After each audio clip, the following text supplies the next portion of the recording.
വോട്ടർമാരെ വോട്ടിംഗ് കേന്ദ്രങ്ങളിലേക്ക് ആനയിക്കുന്നതിന് വേണ്ടി തെരഞ്ഞെടുപ്പ് കമ്മീഷൻ പലതരത്തിലുള്ള തന്ത്രങ്ങളും പ്രയോഗിക്കാറുണ്ട്. ഇത്തവണയും പ്രചാരണങ്ങളൊക്കെ കണ്ടതാണ്. കന്നി വോട്ടർമാർക്ക് ഹൽവ നൽകി സ്വീകരിക്കുകയായിരുന്നു മങ്കട പുത്തനങ്ങാടി GLP സ്കൂളിലെ BLOമാർ. 189, 190 നമ്പർ ബൂത്തുകളിൽ വോട്ട് ചെയ്യാനെത്തിയ കന്നി വോട്ടർമാർക്കാണ് ജനാധിപത്യത്തിന്റെ മധുരം നുണയാൻ അവസരം കിട്ടിയത്. CV അനുമോദിന്റെ റിപ്പോർട്ട്. നമ്മളുള്ളത് മങ്കട മണ്ഡലത്തിലാണ്, പുത്തനങ്ങാടിയാണ്. ഇവിടെ ഒരു പ്രത്യേകത ഉള്ളത് എന്താ വെച്ചാൽ കന്നി വോട്ടർമാർക്ക് BLO ഹലുവ നൽകിയാണ് സ്വീകരിക്കുന്നത്. എന്താണ് മധുരം നൽകുന്നതിൻ്റെ ഒരു സന്ദേശം?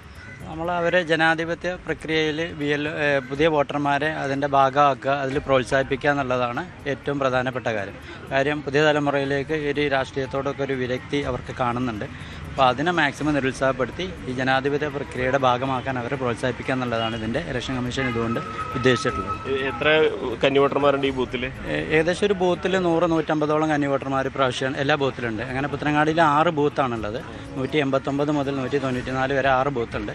ഒരു 100-150 വോട്ടർമാർ ഈ SIRന് ശേഷം ഒരുപാട് പേര് പുതിയ ആൾക്കാർ താല്പര്യം പ്രകടിപ്പിക്കുകയും വോട്ടർ പട്ടികയിൽ ചേർക്കുകയും ചെയ്തിട്ടുണ്ട്. ഞങ്ങൾ BLOമാർ ഓരോ ന്യൂക്കൻ കോർണറിൽ പോയിട്ട് ക്യാമ്പുകൾ സംഘടിപ്പിച്ച് ആളുകളെ പുതുതായിട്ട് വോട്ടർ പട്ടികയിൽ ചേർത്തിട്ട് അങ്ങനെയും കൂടെ എഫേർട്ടും കൂടെ ഞങ്ങൾ എടുത്തിട്ടുണ്ട്. ആദ്യമായിട്ടായിരിക്കും ഇങ്ങനെ ഒരു ഈ വർഷം തൊട്ടാണ് ഇങ്ങനെ ഒരു പ്രക്രിയ വന്നത്. എല്ലാ ബൂത്തിലും ഉണ്ട്. എല്ലാ ബൂത്തിലും ഹലുവ നൽകുന്നുണ്ട്. ഈ കന്നി വോട്ടർമാർക്ക് നൽകുന്നുണ്ട്. കിട്ടാൻ 7 മണിക്ക് പോളിംഗ് തുടങ്ങി. ഇവിടെ എത്താൻ കുറച്ച് ലേറ്റായി. ഹലുവ കഴിഞ്ഞു. ഹലുവ ഏറെക്കുറെ കഴിഞ്ഞു. അത് വോട്ട് ചെയ്തു. ആദ്യത്തെ വോട്ടും മധുരവും കൂടെ എന്ത് തോന്നുന്നു? ഹലുവ കിട്ടിയപ്പോൾ സന്തോഷമാണ്. എന്താണ് നിങ്ങളൊക്കെ ഇവിടുത്തെ തന്നെയല്ലേ? ഇവിടുത്തെ തന്നെയാണ്. കഴിഞ്ഞ തവണ വോട്ട് ചെയ്യാൻ പറ്റിയില്ല, ഇത്തവണ ഫസ്റ്റ് വോട്ടാണ്. എന്താണ് ഈ പുതിയ ആൾക്കാരൊക്കെ രാഷ്ട്രീയത്തോട് താല്പര്യമില്ല എന്നൊക്കെ പലരും പറഞ്ഞു, അങ്ങനെയുണ്ടോ? നിങ്ങൾ ആരെ സ്ഥാനാർത്ഥിയെ കണ്ടാണോ രാഷ്ട്രീയം കണ്ടാണോ വോട്ട് ചെയ്യുന്നത്? അറിയാൻ മത്സരിക്കണെന്ന് അറിയില്ലേ? നിങ്ങൾ എന്താ പ്രയോറിറ്റി കൊടുക്കുന്നത് വോട്ട് ചെയ്യുമ്പോൾ? രാഷ്ട്രീയം ഒരു ഘടകം തന്നെയാണ് അല്ലേ? നിങ്ങൾക്കോ?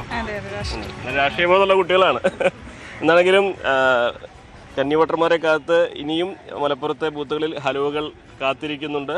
അപ്പോൾ ജനാധിപത്യത്തിൻ്റെ മധുരം നുകരാം ആദ്യ വോട്ടിനൊപ്പം എന്നുള്ളതാണ് നമുക്ക് ഇവിടുന്ന് നൽകാൻ കഴിയുന്ന ഒരു കാര്യം. അഖിലോട്ട് പാറയ്ക്കൊപ്പം CV അനുമോദ്, ന്യൂസ് 18. കൂടുതൽ വാർത്തകൾക്ക് news 18 Keralam YouTube channel subscribe ചെയ്യുക.